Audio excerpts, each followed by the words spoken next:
Hayata dair püf noktalar kanalıma hoş geldiniz. Bugün sizlere orkidede su kültürü nasıl uygulanır bununla ilgili bir video çekmek istedim. Gördüğünüz gibi elimde bir tane orkidem var ve bu orkidem kısa süre önce unlu bit hastalığı geçirmiştim. Ve bu orkidem unlu bit hastalığı geçirdikten sonra gördüğünüz gibi bakın köklerinde de ciddi anlamda sararmalar, yapraklarında sararmalar ve çürümeler başladı. Ben de bu orkidemin yeniden canlanması için, yeni kökler vermesi için bugün su kültürü uygulamaya karar verdim. Bakın gördüğünüz gibi hemen yaprakların içlerinden de zaten küçük küçük kökler önceden çıkmış. Fakat biliyorsunuz ki unlu bit hastalığı gerçekten orkidelerde gelişimini durduran bir hastalık. O yüzden su kültürü uygulamaya karar verdim. Su kültürü öncelikle şunu belirtmek istiyorum. İki türlü uygulanabilir. Hem sağlıklı orkidelerinize su kültürü uygulayabilirsiniz. Hem de benim elimdeki gibi eğer hastalıklı bir orkideniz varsa ya da hiç kökü yoksa bu tarz orkidelere de su kültürü uygulayabilirsiniz. Fakat su kültürü uygularken mutlaka sabırlı olmanız gerekiyor. Çünkü su kültürü hemen çok fazla hızlı bir şekilde size sonuç vermez. Sabırlı ve eğer kararlı olursanız su kültüründen güzel sonuçlar alabilirsiniz. Gördüğünüz gibi bu orkidemde de ben şimdi sizlere nasıl su kültürü uygulayacağımı göstermek istiyorum. Öncelikle elimde böyle bir cam kavanoz var. Cam vazo var ve mutlaka böyle şeffaf olması gerekiyor. Burada yapmamız gereken cam şişenin içerisine en fazla bakın bir parmak kadar su koyuyorum. Su kültürü uygularken dikkat etmemiz gereken en önemli ve birinci nokta orkidemizin sadece uç kısımları suya değecek şekilde uygulamamız gerekiyor. Yani orkidenin kesinlikle gövdesine kadar ya da bütün köklerinin suya girmesine gerek yoktur. Bu durumda daha da fazla çürümeler olabilir. Bu şekilde bakın gördüğünüz gibi bu kadar kökler yukarıda, sadece uçları suya değiyor ve bu şekilde su kirlendikçe ben değiştireceğim. Evet, şimdi sizlere orkidemin bakın su kültüründen hemen bir hafta sonraki halini göstermek istiyorum. Evet, şu anda bakalım gelişme göstermiş mi? Henüz çıkan bir yaprak gözükmüyor. Köklerine bakalım. Köklerinde bir gelişme var mı acaba? Biliyorsunuz ki kökleri zaten çok kötüydü. Su kültürü uygularken özellikle şuna dikkat etmenizi tavsiye ederim. Su kültüründe mutlaka çürük olan kökler, zayıf olan kökler çürümeye başlar ve su kültüründe önemli olan ikinci nokta ise çürümeye başlayan kökleri mutlaka koparmak gerekiyor.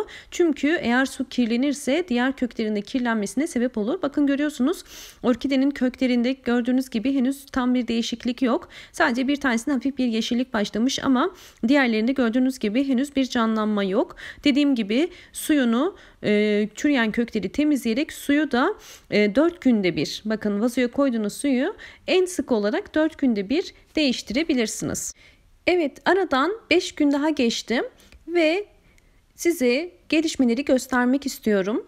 Bakın su kültüründe henüz dalımızda bir gelişme yok ama orkidemizin bakalım yeni bir yaprak çıkarmaya başlamış mı? Çünkü su kültüründe en önemli nokta yaprak ve kök çıkarması. Bakın eğer fark ettiyseniz çok küçük bir yaprağın şu anda ucu gözüküyor.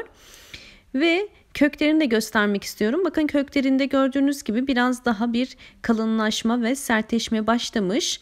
Sağlıklı köklerde ama diğer çürük olan köklerde ise bu süreçte kendini bırakanlar mutlaka olacaktır. Çürüyenler olacaktır.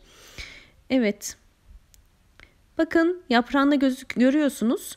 Özellikle şunu belirtmek istiyorum. Şu alt yaprakların hepsini ben birazdan temizleyeceğim. Çünkü alt yaprakların içerisindeki kökler maalesef yapraklardan dolayı çok fazla gelişim göstermiyor. O yüzden yaprakları kopararak köklerin, özellikle üstteki köklerin daha rahat su kültürü içerisinde gelişmesine yardımcı olacağım. Sizler de su kültürü uygularken buna mutlaka dikkat edin. Ve suyunu da mutlaka kontrol etmemiz gerekiyor su kültüründe. Kirlendikçe suyu değiştirmek gerekiyor. Çok da sık su değiştirmemek gerekiyor. Çünkü aşırı su değiştirmek de orkidenin bir sıcak bir soğuk dengesi su kültüründe orkidenin gelişimini durdurabilir. Evet, aradan tam 15 gün geçti toplamda ve size orkidemdeki gelişmeleri göstermek istiyorum. Bakın daha yakından göstermek istiyorum. Gördüğünüz gibi yeni bir yaprak çıkıyor. Biraz daha belirginleşmiş. Evet, bu da orkidemizin su kültürüne uyduğunu gösteriyor. Bakın hemen şurada göstermek istiyorum. 15 gün içerisinde yeni bir kök çıktı. Bakın görüyorsunuz küçük yeni bir kök çıktı. Ve aynı zamanda bakın diğer eski köklerin ucunda da küçük küçük yeşil yeni kökler çıkmaya başladı. Bu da orkidemizin su kültüründe geliştiğini gösteriyor. Ve aradan bakın hemen bir hafta daha geçti ve size daha yakından göstermek istiyorum. Bakın görüyorsunuz yaprağı giderek büyüyor. Ve aynı zamanda bakın çıkan kökümüz biraz daha büyüdü ve eğer biraz daha yakından gösterirsem bakın daha yeni kökler de şu anda gördüğünüz gibi biraz küçük kabartılar var ve yeni kökler de yavaş yavaş çıkmaya başlayacak. Ve dediğim gibi bakın görüyorsunuz diğer eski köklerin ucundaki küçük küçük yeşil kökler de çıkmaya başladı ve onlar da büyüyorlar. Ve tabii eski köklerimizden de bakın görüyorsunuz çürüyenler var. Çürüyen kökleri bu şekilde temizliyorum ki yeni köklerimiz daha rahat, daha güçlü bir şekilde çıkabilsin. Bakın hemen şurada da göstermek istiyorum. Bakın gördüğünüz gibi yeni kökler çıkıyor. Ve bakın şurada gördüğünüz gibi küçücük yeni bir kökümüz daha çıkmaya başlamış. Evet, aradan gördüğünüz gibi bir hafta daha geçti ve yaprağı giderek büyümeye başladı. Daha da belirginleşti. Bakın size gösterdiğim kök görüyorsunuz. Biraz daha kök olduğu anlaşılıyor. Birkaç gün sonra o da patlayacaktır. Bakın diğer kökümüz de büyüyor. Ve aynı zamanda bakın arka taraftaki küçük göstermiş olduğum kök de biraz daha belirginleşti. Evet, bakın yaprağımız biraz daha büyüdü su kültüründe. Size özellikle böyle aşama aşama gösteriyorum ki sizler de su kültürünün gerçekten orkidedeki faydalarını görebilmeniz için. Özellikle bakın üstte göstermiş olduğum kök gayet güzel büyümeye başladı. Biraz daha bunu geç göstermek istedim. Bakın görüyorsunuz kök gayet güzel çıktı, belirginleşti ve aynı zamanda bakın sadece yeni çıkan köklerimiz dışında diğer eski köklerimizin ucunda da bir sürü küçük kökler çıkmaya başladı. Orkidemiz şu anda çok güzel gelişiyor. Su kültürünü sevdi orkidemiz. Bakın görüyorsunuz hemen arkadan 2 tane kök patladı. Gayet güzel 2 tane kökümüz çıktı. Evet, şu anda yeni 3 tane kökümüz çıkmış oldu. Ve diğer eski köklerdeki köklerle birlikte aslında orkide şu anda çok güzel bir gelişim içerisinde. Zaten su kültüründe istediğimizde yeni bir yaprak vermesi ve yeni kökler çıkarmasıydı. Bu süreçte özellikle şunu da belirtmek istiyorum. Su kültüründe yeni kökler çıkardığı zaman, yani normalde de aslında orkidelerimiz yeni kökler çıkarmaya başladığı zaman yapraklarda yumuşamalar olabiliyor. Bu sizi endişelendirmesin. Çünkü gücünü daha çok köklere verdiği için yapraklar biraz daha güçsüz düşebiliyor. Eğer orkidenizin yapraklarında yumuşamalar varsa yeni kök çıkarıp çıkarmadığını kontrol edebilirsiniz. Bakın burada da yine gördüğünüz gibi yeni bir kökümüz daha büyümesi devam ediyor. Evet, su kültüründe orkidemiz bir ay geçti.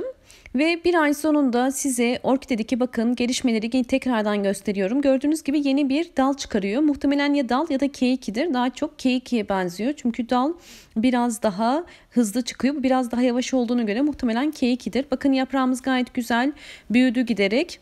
Ve köklerimiz de gelişti. Özellikle şunu belirtmek istiyorum. Bu orkidemiz hastalıklı bir orkideydi. Hastalıklı bir orkidenin su kültüründeki gelişimi sağlıklı bir orkideye göre daha yavaş olur. Yani bakın bir ay sonucunda gördüğünüz gibi orkidemin kökleri bu kadar uzadı. Ama eğer sağlıklı bir kök olmuş olsaydı, sağlıklı bir orkide olmuş olsaydı gelişimi çok daha hızlı olabilirdi. O yüzden tekrardan söylüyorum. Eğer su kültürü yapacaksanız lütfen sabırlı bir şekilde bekleyin. Yani su kültüründe 10 günde hemen bir kök çıkması, yaprak çıkmasını beklemeyin. Evet, biz yaprağımız erken çıktı. Fakat gelişimini göstermesi için o köklerin büyümesi 1 ve 1,5 ay kadar sürebilir. Bu süreçten sonra zaten artık orkidemiz normal gelişimine devam edecektir. Ve özellikle şunu da belirtmek istiyorum. Eğer beni YouTube'dan takip ettiğiniz gibi Instagram'dan da takip etmek istiyorsanız hemen aşağı bırakıyorum. Bana Instagram'dan sorular sorabilirsiniz. Evet, burada gördüğünüz gibi bütün detaylarıyla anlatıyorum. Bu videoyu izledikten sonra aklınıza takılan sorular olursa yorumlara yazabilirsiniz. Fakat anlattığım şeyleri lütfen tekrardan sormayın. Evet, aradan tam 2 ay geçti ve gördüğünüz gibi orkidemizin yaprakları ve kökleri çok güzel bir şekilde gelişti. Yaprağı da gayet güzel büyüdü ve kökleri de büyüdü. Ve özellikle köklerini size göstermek istiyorum. Bakın kökleri gayet güzel büyüdüler. Kanalımda her zaman sizlere yapmış olduğum bütün uygulamaları sonuçlarıyla gösteriyorum. Yani sizlerin de gerçekten doğru ve gerçek bilgileri almanız için. Bakın kökleri görüyorsunuz, çok güzel büyüdüler, kocaman oldular. Bu süreçte gördüğünüz gibi sabırla beklediğimiz zaman su kültüründe aslında güzel sonuçlar alabiliyoruz. Aslında su kültürü için kış ve ilkbahar ayları çok idealdir. Özellikle bu aylarda yapabilirsiniz.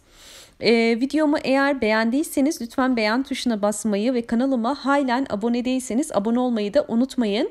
Böyle yeni videolarımdan haberdar olmak için zil sesinizi hemen açık konuma getirebilirsiniz sağ köşeden tıklayarak. Bana bol bol yorumlar yaparak sorular sorabilirsiniz. Hoşça kalın, sağlıkla kalın.